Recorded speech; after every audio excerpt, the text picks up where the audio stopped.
Mr. Beast has revealed his biggest project ever in the most low-key way you could ever imagine. So Mr. Beast has reappeared on the Colin and Samir Show.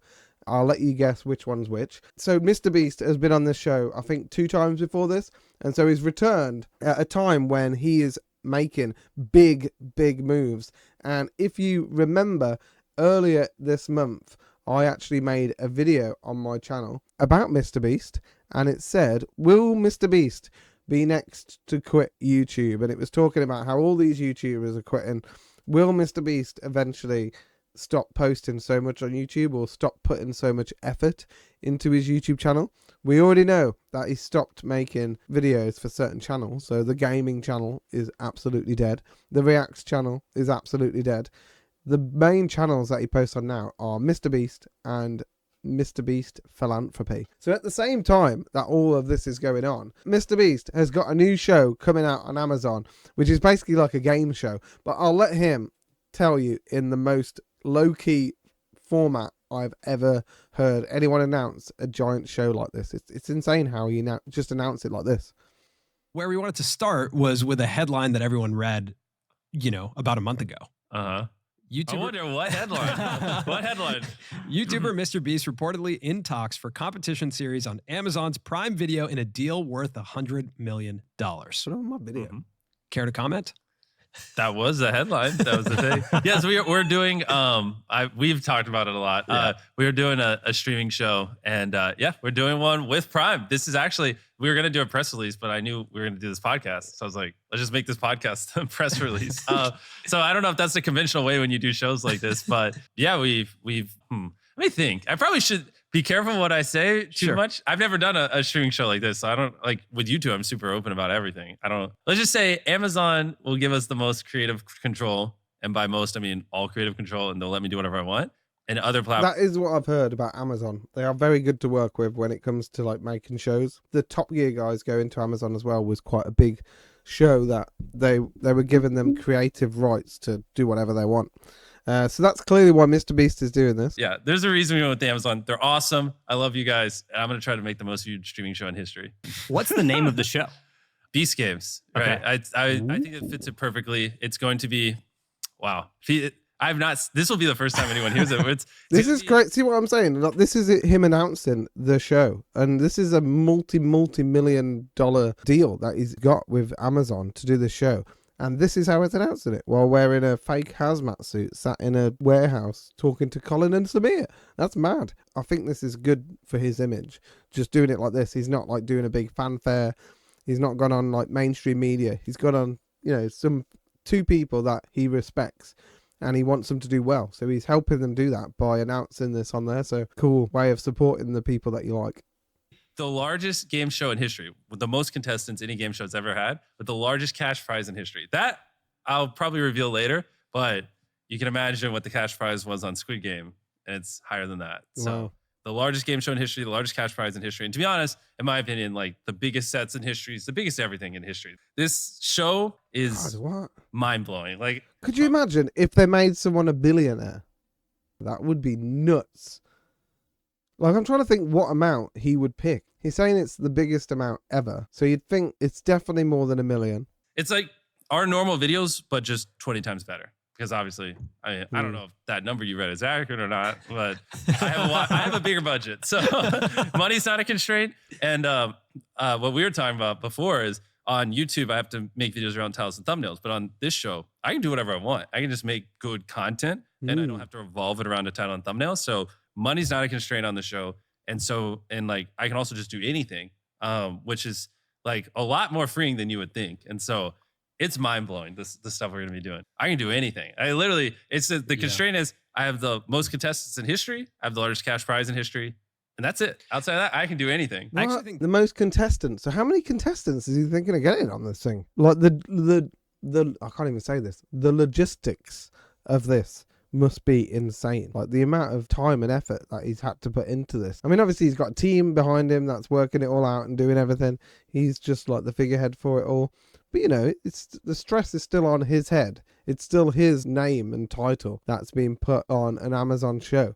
And a lot of money has been given to him and his team to create this show. So a lot of pressure on this guy's head. The big difference there is that the end of each episode has to operate as the hook for the next episode, which is pretty different than your YouTube videos, right? Well, we're reinventing everything. I mean, like we can, like, you know, sometimes we'll start the next challenge halfway through an episode, and like it's like we're throwing everything out the door and just trying to really think from first principles. What actually makes a show great? It'll probably be 6+ hours of content, whereas my normal videos are 20 minutes. So like the character building, the storytelling will be out of this world. Whoa. Compared to our normal videos. Like the closest video to what this would be like our ages 1 through 100, where, you know, with the cubes and stuff. But even that will pale in comparison. I'm so excited. I wish I could just say what some of the episodes are. I actually think the 2 people trapped for 100 days. Yeah. That one for me, like that was, I think your longest Bailey and Susie. 27 minutes. Well, I counted to 100,000. Yeah. But Sure. Most recent video. Of the recent era, that was your longest video, and actually one that I really enjoyed. Same. And it was one of the best videos. That one was, I think, what kept everyone watching for a long time. Like and there was a little bit of question of their relationship and like how they were getting along. Do they and all hate that. each other? Do they hate each other? Are they actually in love? Like there was a lot of interesting stuff there that tapped into the character development that I think we're used to on reality TV. On that one, you know, if I would have done that video 18 months ago, it probably would have been 12. You know, it's crazy. If I made content like this 4 or 5 years ago, instead of like what people would call the beastification of YouTube or whatever, I think the videos would have done better. I just grew up on YouTube and I've been making content my whole life. And so obviously I'm much smarter at 25. And so like at 21. So Mr. Beast is actively saying that he doesn't like his old videos. I guess he liked them at the time, but he doesn't like, looking back at them, he's like, I could have done better.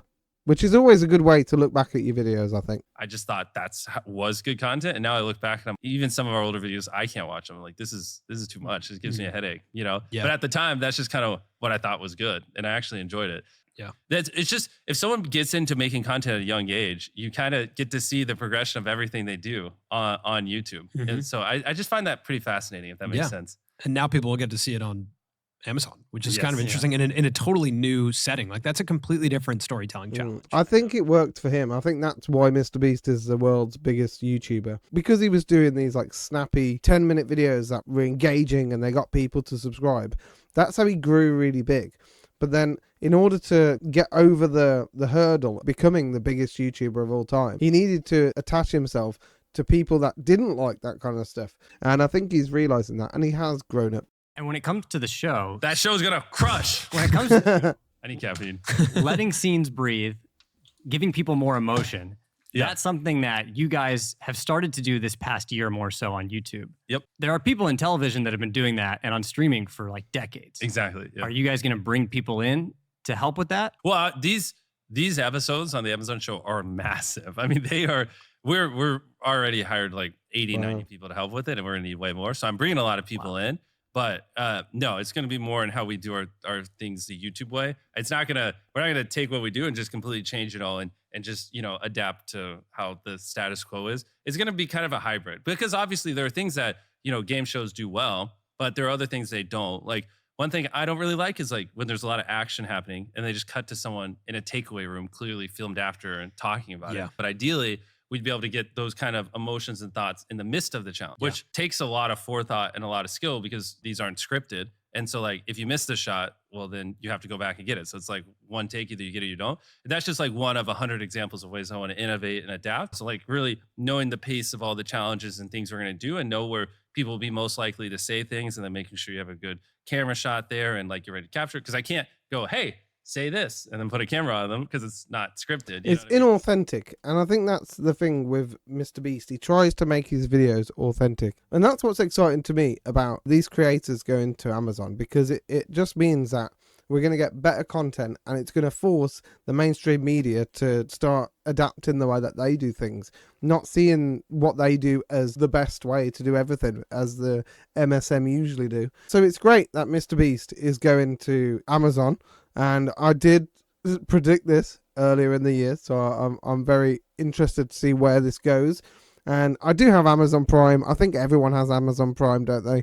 So I will be watching this, and I'll be telling you about what it's like. So that is what's happening with Mr.